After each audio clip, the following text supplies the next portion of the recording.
Okay, so now we're on to step 10. So let's see what the big book has to say about that. That's number 55. Number 55. We've just heard the promises of step 9, and then it says this thought brings us to step 10, which suggests we continue to take personal inventory and continue to set right any new mistakes as we go along. We vigorously commence this way of living as we've cleaned up the past. We have entered the world of the spirit. Our next function is to grow in understanding and effectiveness. This is not an overnight matter. It should continue for a lifetime. And then we get a 5-point action plan, daily action plan. Continue to watch for selfishness, dishonesty, resentment, and fear. When these crop up, we ask God at once to remove them. We discuss them with someone immediately and make amends quickly if we've harmed anyone. Then we resolutely turn our thoughts to someone we can help. Love and tolerance of others is our code.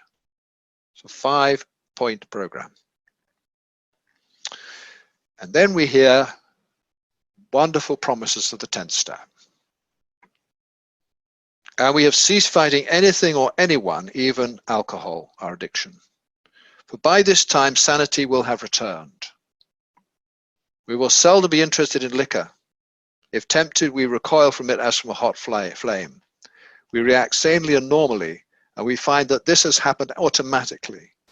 We see that our new attitude towards our addiction has been given to us without any thought or effort on our part. It just comes. That is the miracle of it. We are not fighting it, neither are we avoiding temptation. We feel as though we've been placed in a position of neutrality, safe and protected. We have not even sworn off. Instead, the problem has been removed. It does not exist for us. We are neither cocky nor are we afraid. That is our experience. That is how we react, so long as we keep in fit spiritual condition. So there we are. I think it's 4, 5, 6, 7, 8, 9 promises of the 10th step. And the one I want to particularly draw your attention to is, for by this time, sanity will have returned. So where do we first hear about sanity? Step 2. Now we're hearing about sanity will have returned. You are now thinking more sanely as a result of having worked out what the exact nature of your wrongs were, surrendered that to God, worked out a list of all the people you've harmed, became willing to make amends to them. This is now you returning to sanity, instead of being in denial about all this stuff. Okay, congratulations. 57. It is easy to let up on the spiritual program of action and rest on our laurels. We are headed for trouble if we do, for alcohol addiction is a subtle foe. We are not cured of our addiction. What we really have is a daily reprieve contingent on the maintenance of our spiritual condition. We need to maintain our spiritual condition. Every day is a day we must carry the vision of God's will into all our activities. How can I best serve thee? Thy will, not mine, be done. You hear people say there are no musts in the program. That's nonsense. There are musts here, right here. Every day is a day when we must carry the vision of God's will into all of our activities. Got to watch out for that all word, that little word, like make amends to all those we've harmed. Come willing to ask God to remove all our defects of character. And here we are. This is every day is a day when we must carry the vision of God's will into all our activities. So we're going to be doing a little bit more on the question of what is God's will. That's important. How can I best serve thee? Thy will, not mine, be done. These are the thoughts which must go with us constantly. We can exercise our willpower along this line all we wish. It is the proper use of the will. So our program is not about removing our will. It's about giving us the opportunity and encouragement to align it with God's will. So this is it. God's will is always the best deal in town. If I align my will with God's, we're going to have some good outcomes. If I align my will against God's will, I'm going to have some bad outcomes. It's as simple as that. Number 58. Much has already been said about receiving strength and inspiration and direction from him who has all knowledge and power. Much has already been said about receiving strength, inspiration, and direction from him who has all power and knowledge. Okay. So God has all power and knowledge. So how much do I have? Well, I have whatever I have comes from him.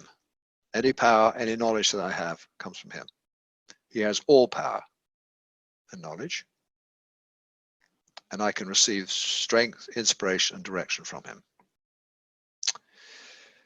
In order to continue to receive that strength, inspiration, and direction, I have to keep cleaning the pipe between me and him, where his power, knowledge, his grace flows to me. Okay, if we have carefully followed directions, we have begun to sense the flow of his spirit into us. To some extent, we've become God conscious. We have begun to develop this vital sixth sense. Sixth sense, it's like I've got my other five senses, but there's a sixth sense that this is God's will for me, and here is the power to carry it out. But we must go further, and that means more action. And then it goes on to talk about step 11. So literally in the big book, we've got a page and a half about step 10, but it's an incredibly important step. And I'm now going to show you what I think is probably the most important tool that I'm giving you in this workshop. Okay, so please turn to page 19. Looks like that. Page 19 in your workbook. This is the 10th step inventory template. This again comes from Clarence Schneider via Bill B, via me to you. If you remember nothing else from this workshop, remember this. Whenever you're disturbed, this is the medicine that you need. Get one of these out and write. I'm going to put into the WhatsApp group, I'm going to put this template just as a single sheet so you can print off lots of copies. Okay. This inventory is not a daily inventory. It is to be used whenever we're disturbed, which could be more than once a day, or could be once a week, or whenever. But it's whenever we're disturbed, when we have those strong negative feelings of anger, sadness, fear, guilt, shame, numb, pain, perhaps excitement, but the negative feelings because there's a disturbing situation. Okay. And I'm going to ask you to complete one of these and share it with your partner. So please listen how it's done. So the first three columns are exactly the same as you had in your fourth step. First column, you write the name of the person or institution involved. In the second column, a simple, concise statement of what happened, which you can read to another person without elaboration. In the third column, you mark all of the feelings that were present in this situation, then or now. Okay, and all you need to do is just tick them, or just put a circle around them. Okay, don't add feeling words. We don't want more feeling words. There's enough. So that's how those three are done. So those of you who've done the first workshop know exactly what this is about. Fourth column, this is for you to write your defects, the defects of character that were activated in this situation. Okay. Now there's some suggestions have been filled in. They may apply or they may not. Okay. But if they do, maybe you can just put a circle around them, but there's plenty of room to add more. And that's what we're looking for here. So if you felt anger, there's a possibility that you also, the defect of resentment has been present. If there was sadness, perhaps self-pity. If there was fear, now we need to be specific about the fears. What is the fear? Fear of what? Fear of, fear of, fear of. And there could be many. So you always want to try to, where you can, to drill down into your fears and try and get down to the real bottom line ones. Usually I'm afraid of catching the COVID virus. I'm afraid of dying of pneumonia. I'm asphyxiation, I'm afraid of going to hell, that kind of thing. Get right down there. And dishonesty, selfishness, but it could be all the usuals: lust, greed, envy, suicidal ideation, homicidal ideation, on and on and on. Okay, get to the bottom. What's the defect? What's happening here? And then, of course, in the next column, fifth column, we're going to put the countervailing virtue. What has God got for us in this situation? So then we're going to fill those in. Forgiveness, fortitude, trust in God. Remember, the opposite of all fears is trust in God. Honesty, unselfishness, on and on and on. Anything that you would like to have more of in a situation like this in future, put it on the asset list. Okay. Now then you've got a column for harm done, if you think there's a harm done, and for an amend due to discuss with your sponsor. Remember, we need adult supervision when it comes to making amends. Okay, now, what we then do with this form is we call somebody. And I'm going to ask you to do this. We call someone and we say, I have a 7th-step prayer I'd like to say. Could I say that with you? So, yeah, so then you start. Read the person, what happened, and the feelings, and then you go straight into the 7th-step prayer. My Creator, I am now willing that you should have all of me, a good and bad. I pray that you now remove from me every single defect of character that stands in the way of my useful to you and my fellows. In particular, please remove my resentment, my self-pity, my fear of angry women, my dishonesty, my selfishness, my people-pleasing, my approval-seeking, and suicidal ideation and depression and PTSD and down the bottom, and replace them with forgiveness, fortitude, trust in God, honesty, unselfishness, benevolence, kindness, generosity, whatever. And then to the end of the asset list, and then grant me strength as I go out from here to your bidding. Amen. Then with the person you're sharing with, you can discuss with them whether you think there's some harm done, whether they think there's any harm done, and whether there's any amend due. Okay, so that's what I'm going to ask you to do that now as an assignment. All right, and I'm going to give you, I think, 15 minutes. We'll call it. I'll call it 20. Okay. Now you want to choose an incident, something that's happened in the last, I would say, the last couple of days. Could be longer than that, but not very much longer. So this is because this is about recent stuff. Okay, so something that happened ideally in the last 24 hours or 48 hours. That's what you're writing about. Something that you had strong negative feelings about. Write about it, and when you've done that, call your partner and do the 7th-step prayer with them. Okay. I'm going to stay on the line in case anybody has got any questions about that, but I'm going to now, I hope I've got that set up. I don't think I have set that up as an assignment, so I'm going to say it to you once more, okay? Which is, write about one incident that's happened about which you had strong negative feelings. The person, what happened, tick the feelings, write out your defect list, write out your asset list. If there's any harm done or amend due, you can discuss that with your partner. So just go up to the defects and asset list, call your partner, say the 7th-step prayer with them, hear their 7th-step prayer, and then you can come back on the call. And so we'll say we'll have 20 minutes for that. 20 minutes back on the call here, be 20 past the hour. For us, it would be 10 to the I guess it'd be 10 to the hour for people in India. Okay, I will stay on the call if anybody has any further questions. But if you understand what's required, just drop off the call and begin the assignment. Thank you.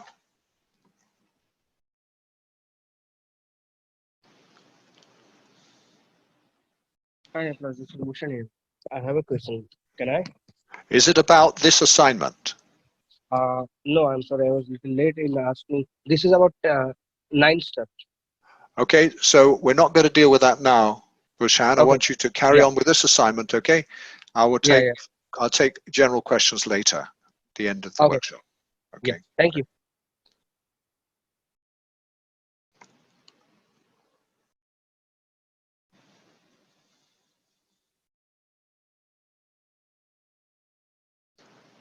Any further questions on this assignment, please?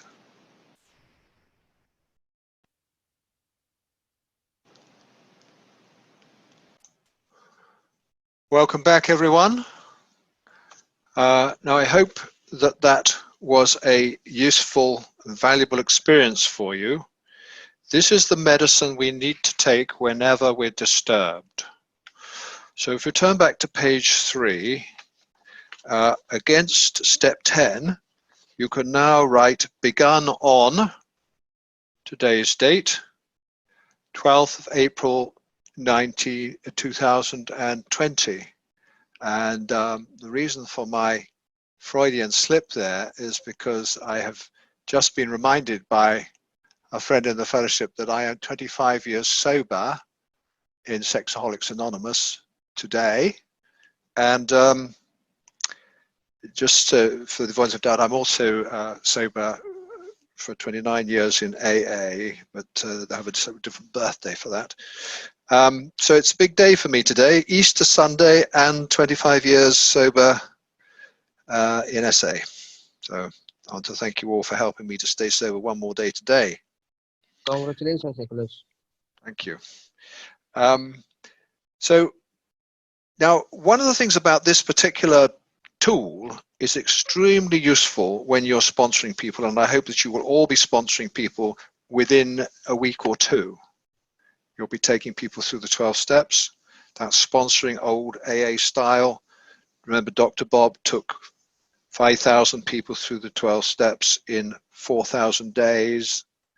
That's how they did sponsorship in those days. That's what they were doing, taking people through the 12 steps. I want you to be doing that as soon as possible after you finish this workshop. And it's incredibly useful when somebody comes to you as a sponsee, will sooner or later, with a whine in your ear and wants to treat you like an unpaid therapist, which you're not. So then you can say to them, call me back when you've written your 10th step. And they go away, and 15 minutes later they call you back and they read it to you and get them to say the 7th step prayer. And you can tell just from the sound of their voice that the problem is solved. They've taken the medicine. So this is the medicine we need to take whenever we're disturbed.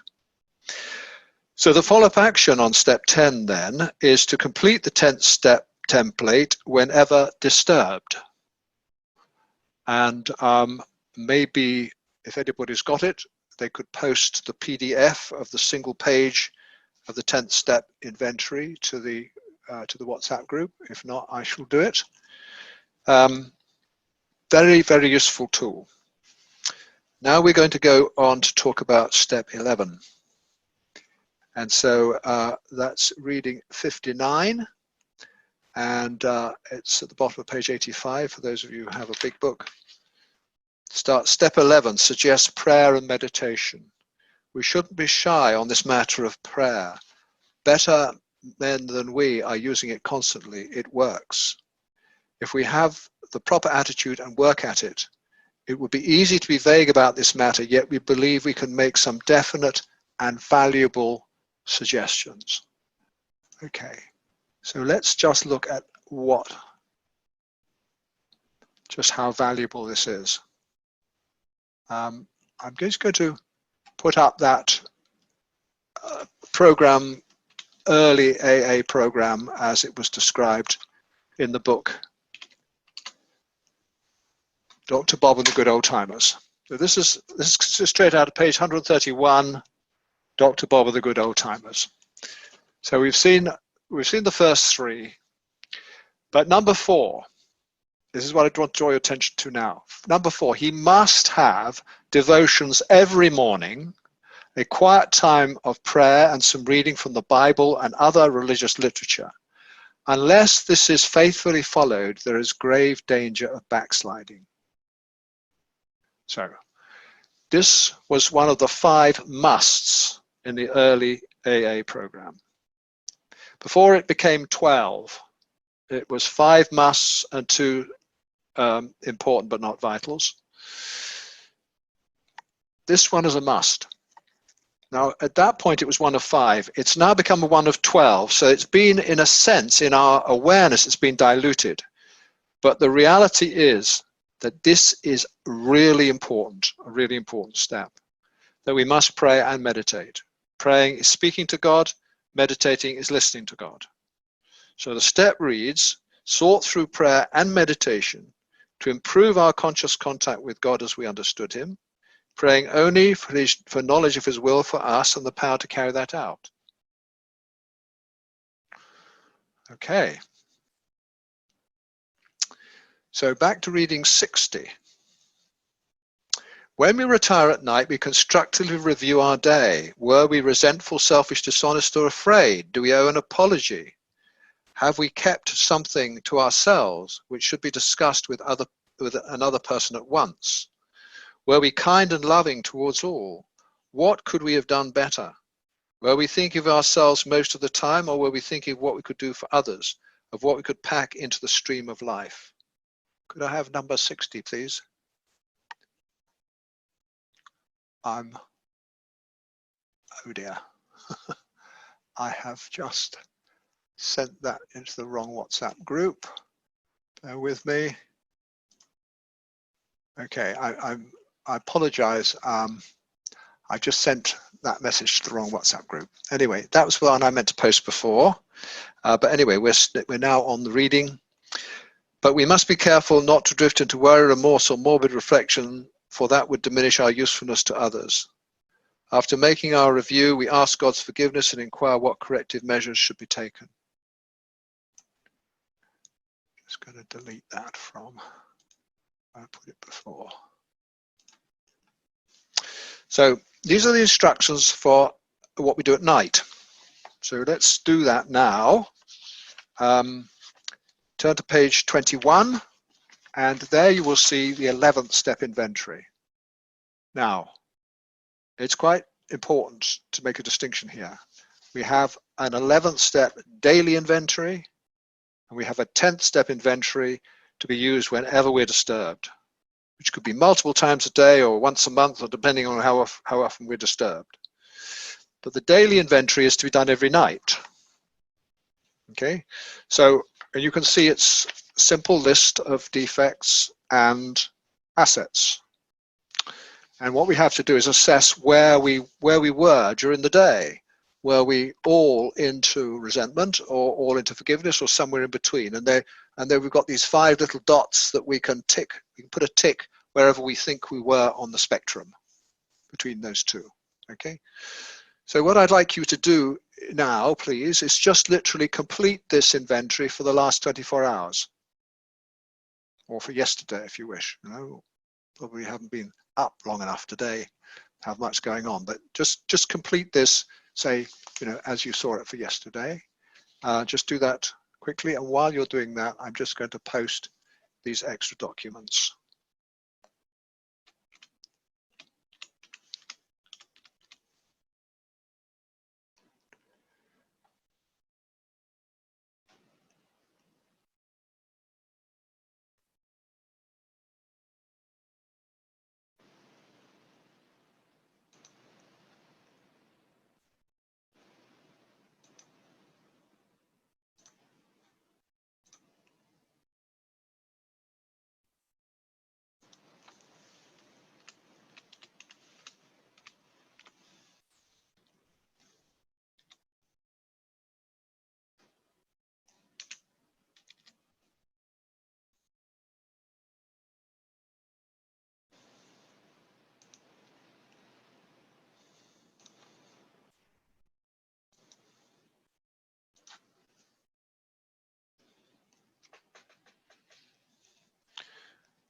Okay, so that should be done by now. The idea of this is it's meant to be very quick. We're tired when we go to bed at night, so we need something that we can do quickly. And and there it is. Can be done in a minute or two. And what I posted to the WhatsApp group for you is that inventory printed 4 to a page. So you can print off lots of copies of that. You can just have it by your bed. And then last thing at night, you can just go down, tick, tick, tick, tick, tick, tick, tick, and put it on the side. Every night, tick, tick, tick, tick, tick, put it on the side. And then what you'll notice over time is that the ticks are drifting either to the left or to the right. Obviously, if they're going to the left, that's a red light, warning. If they're going to the right, that's green light, good. We are responsible for maintaining our fit spiritual condition. And this is an early warning system. Will tell us whether we are doing that or not. Okay, so you've now done an 11th step inventory, all right, as suggested in that reading we had before. When we retire at night, we constructively review our day. That's it. Okay. But also, once we've done that, we say the night prayer. So let's do that now. That's on page 21 of our workbook. That's just underneath the inventory there, the night prayer. God, forgive me when I've been resentful, selfish, dishonest, and afraid today. Help me to not keep anything to myself, but discuss it openly with another person. Show me where I owe an apology and help me make it. Help me to be kind and loving to all people. Help me to think of what we could do for others. Please help me not to drift into worry, remorse, or morbid reflection so that I may be of use to others. Great. That's it. That's the night time taken care of. Now, we then come to the question of meditation. We've done a lot of praying on this workshop, but what is this meditation business about? Well, if we go just back on a couple of items on the WhatsApp group, you'll see the early description, item 4, the alcoholic must have devotions every morning, a quiet time of prayer, and some reading from the Bible and other religious literature. So it talks about a quiet time, it talks about prayer, and some readings, all right? Now, what it doesn't do is say we must sit in a lotus position chanting Om, but what does the big book have to say about meditation? Well, it starts by saying on number 61, on awakening, let us think about the 24 hours ahead. We consider our plans for the day. Before we begin, we ask God to direct our thinking, especially asking it to be divorced from self-pity, dishonesty, and self-seeking motives. So now it's going back to prayer again. But later on, as you'll see, we'll come on to it later, it says we usually conclude our period of meditation with a prayer that would be shown all through the day what our next step is to be. So in other words, there's a couple of paragraphs here in the big book which actually they're talking about meditation, and yet they're not really telling us what to do, other than we think about the 24 hours ahead and consider our plans for the day. So there's no real information here about how to do an 11th step meditation.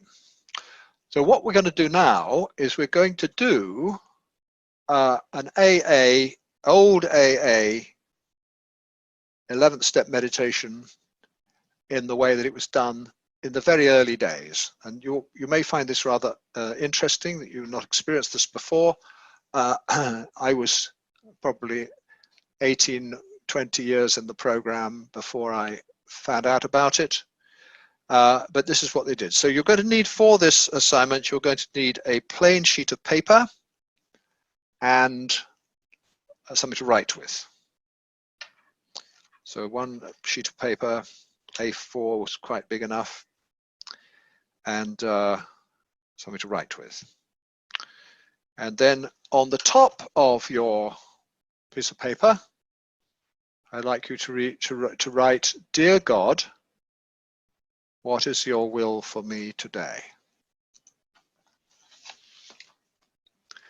If anybody's a nice fast typer, they can type that into the WhatsApp group. "Dear God, what is your will for me today?" Question mark. Okay, so we've now posed a question. We've asked God to let us know what his will for us is today. Then what we're going to do is we're going to sit in silence. Thanks, Shivam. We're going to sit in silence and write down every single thing that comes into our head. Now, before we do this, we're going to say a prayer. So you don't start yet, okay?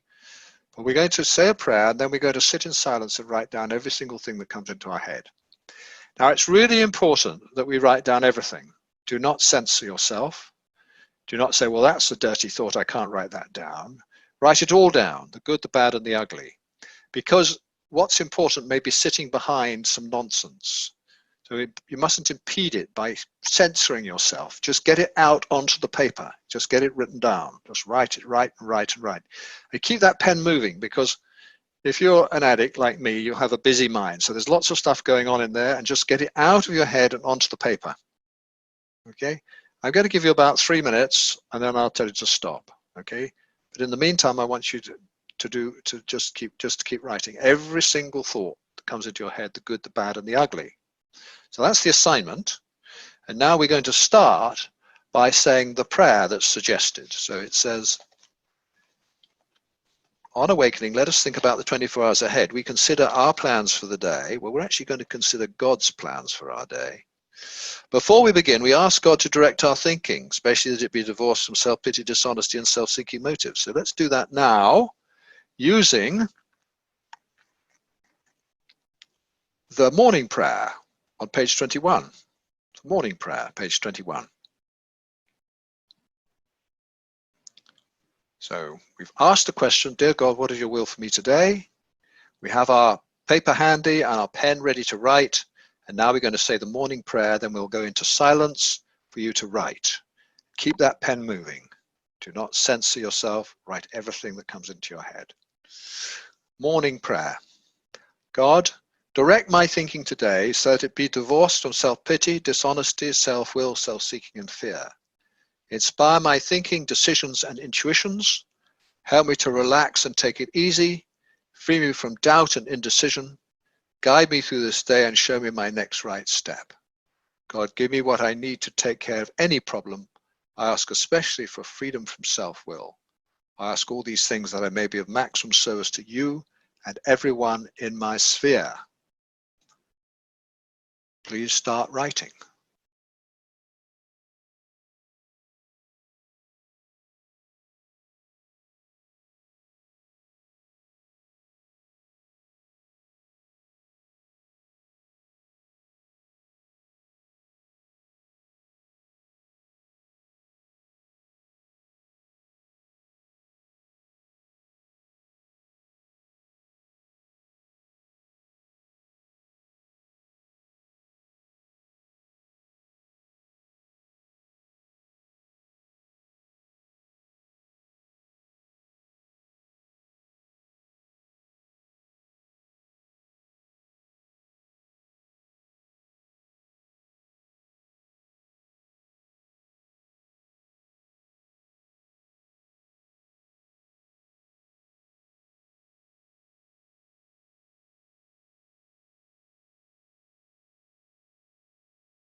Okay, now you can stop writing now, and please turn to page 20.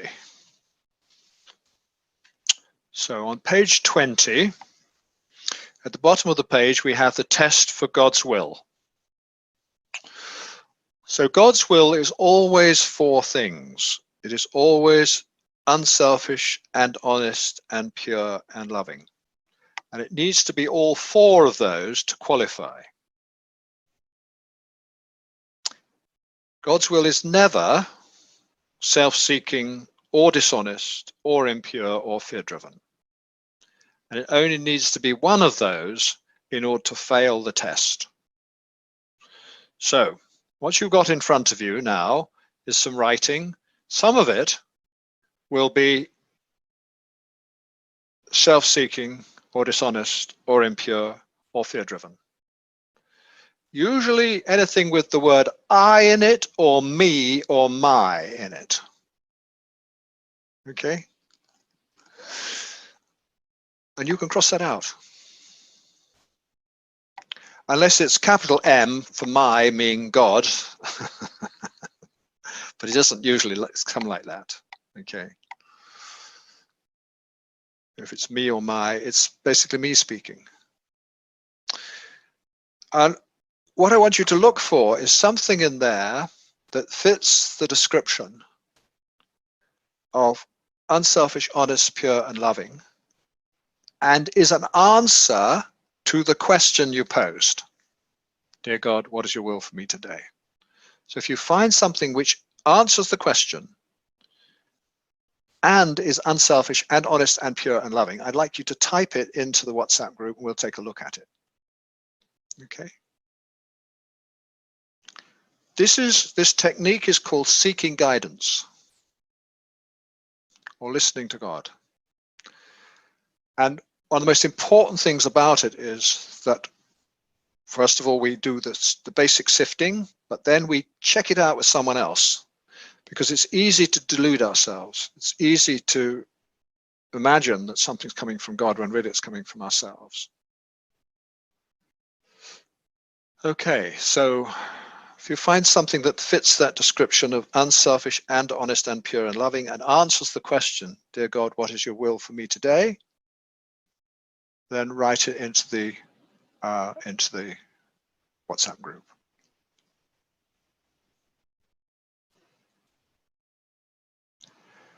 So yeah, be appreciative for what you have.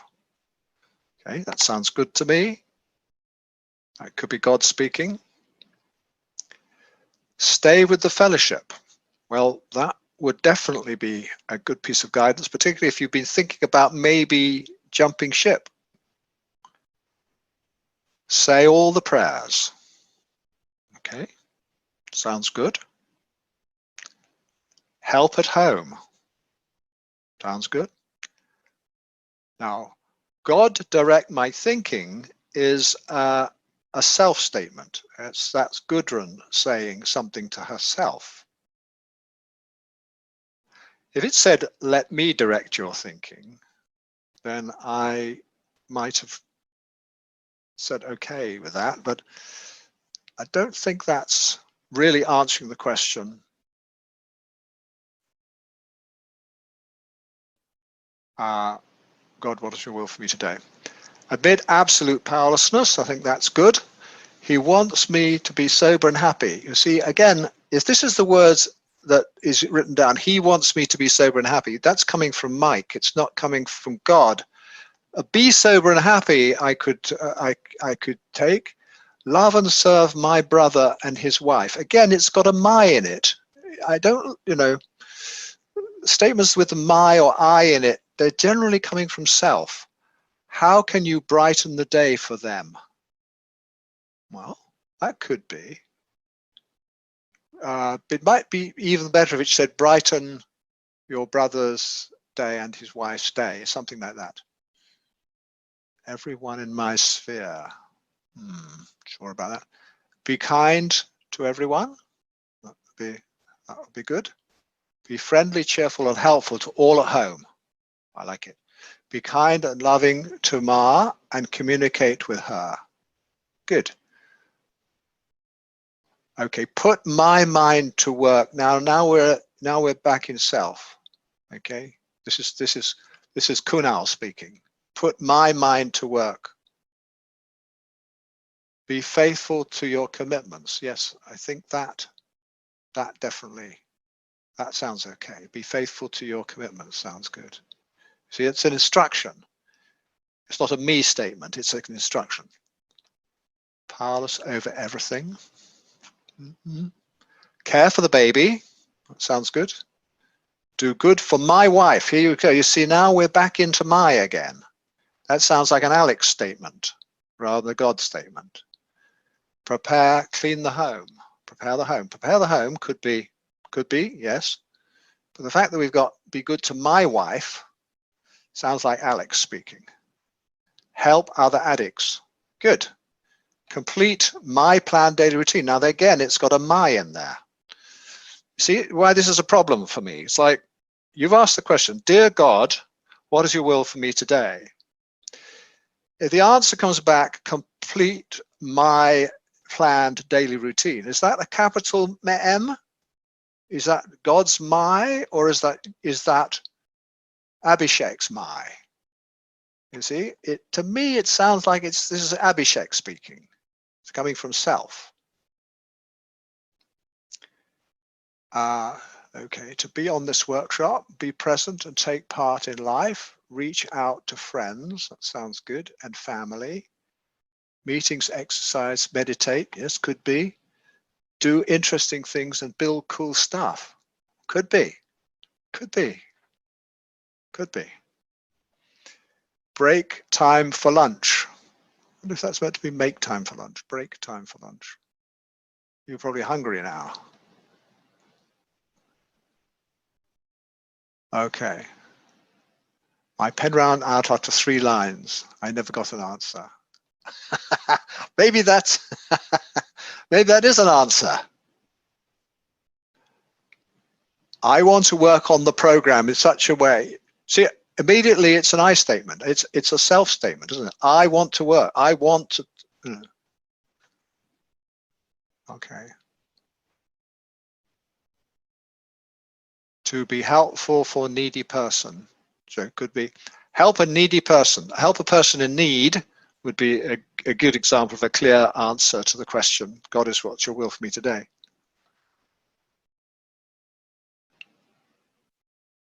Do your studies. Do your studies would be a good one. Yes, I think that would be, dear God, what's your will for me today? Do your studies. Okay, I'll do my studies. All right, be calm. Fine. All right. So now I hope you're getting the idea. Oh, it's a whole lot more. Here we go. Be calm. That what we can get out of this is we can get I statements, we can get self-will coming out of it, and we can get God's will. And we need to learn to distinguish between them. The still small voice of God and the me that's driving me to be a better person and, work on my defects and get on and do stuff, the slave master that's going to drive me. That's usually self. It's self-seeking or dishonest or impure or fear-driven. God's voice is usually the still small voice, the quiet voice that says something calming and reassuring and helpful and directive. So it won't have a me or a my in the statement unless it's actually God telling you something about him, which doesn't, in my experience, isn't often the case. He might say, I love you. He might say, love me. He might. But you're asking for an answer to the question. Good. Okay. I think that's enough on that. We've done now some prayer and we've done some meditation, old AA style, and we're now going to go on with the reading number 62. Number 62. In thinking about our day, we may face indecision. We may not be able to determine what course to take. Here we ask God for inspiration and intuitive thought or decision. We relax and take it easy. We don't struggle. We're often surprised how the right answer comes after we've tried this for a while. What used to be the hunch or the occasional inspiration gradually becomes a working part of the mind. Being still inexperienced and having just made conscious contact with God, it is not probable that we are going to be inspired at all times. We might pay for this presumption in all sorts of absurd actions and ideas. Nevertheless, we find that our thinking will, as time passes, become more and more on the plane of inspiration. We come to rely on it. That's a promise. Step 11 promise. Our thinking will, as time passes, become more and more on the plane of inspiration. Number 63. We usually conclude the period of meditation with a prayer that would be shown. It says we usually conclude this period of meditation. So it's been talking about meditation. With a prayer that we be shown all through the day what our next step is to be, that we be given whatever we need to take care of such problems. We ask especially for freedom from self-will. Remember, every time you hear the word ask in the big book, it means pray. We ask especially for freedom from self-will, and be careful to make no requests for ourselves only. We may ask, however, we may ask for ourselves, however, if others will be helped. We are careful never to pray for our own selfish ends. Many of us have wasted a lot of time doing that, and it doesn't work. You can easily see why. Because God's will is always unselfish and honest and pure and loving. We can pray for others, but not for ourselves unless others will be helped. 64. If circumstances warrant, actually, before we, okay, we'll come back. I'll come back to that in a minute. But let's just. There is another prayer that I just want to show you. So 22, page 22, the bottom of page 22. When aware of own defects and seeking God's help to change. God, mold my ideals in this particular area of my life and help me to live up to them. What should I do in each specific matter? I earnestly pray for the right ideal, for guidance in each questionable situation, for sanity, and for the strength to do the right thing. So that comes out of that bit. And okay, so back to 64. If circumstances warrant, we ask our wives or friends to join us in morning meditation. If we belong to a religious denomination which requires a definite morning devotion, we attend to that also. If not members of religious bodies, we sometimes select and memorize a few set prayers which emphasize the principles we have discussed. There are many helpful books also. Suggestions about these may be obtained from one's priest, minister, or rabbi. Be quick to see where religious people are right. Make use of what they offer. You'll remember that prejudice that we talked about before. That is the block to step 2. If I'm prejudiced about any religious or spiritual terms, I am likely to be blocked in step 2. And just to go back again to that original statement of what the AAs were up to in the early days, I mentioned that there were 5 musts, but there were also 2 important but not vital. 6, it is important but not vital that you meet frequently with other reformed alcoholics and form both a social and religious comradeship. Now that's the fellowship. That's what the fellowship has become. And that this is where we meet together, we go to conventions together, we associate together in order to be sober according to our sobriety definition. And in that comradeship, we pray together. So this is a social and religious comradeship. That's what they called it back then. We call it the fellowship now. Now, please note, important but not vital. They considered the 5 musts to be vital, important, essential, but these 2 were important but not vital. So it was very clear that working the steps was a must. Going to meetings was important but not vital. Number 7, important but not vital, that he attend some religious service at least once weekly. They were more religious back then. Maybe it's time we started to consider whether we need to become a bit more religious. They found it supportive. Maybe we could too.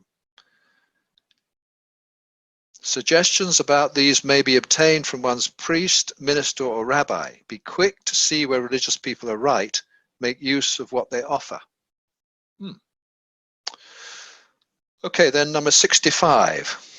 65. As we go through the day, we pause when agitated or doubtful and ask for the right thought or action. We constantly remind ourselves we are no longer running the show, humbly saying to ourselves many times each day, "Thy will be done." We are then in much less danger of excitement, fear, anger, worry, self-pity, or foolish decisions. We become much more efficient. We do not tire so easily, for we are not burning up energy foolishly as we did when we were trying to arrange life to suit ourselves. So there's some more promises of step 11 there. We are much less prone to danger, we're in much less danger of excitement, fear, anger, worry, self-pity, or foolish decisions. That's a promise. Become much more efficient. Promise. We do not tire so easily. We are not burning up energy uselessness as we did when we were trying to arrange life to suit ourselves. Promise. It works. It really works.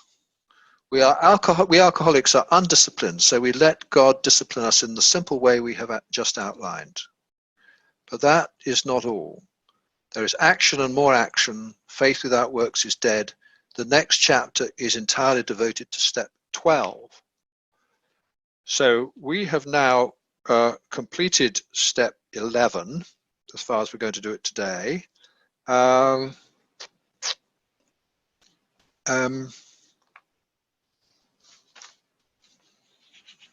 I think we will have a break now.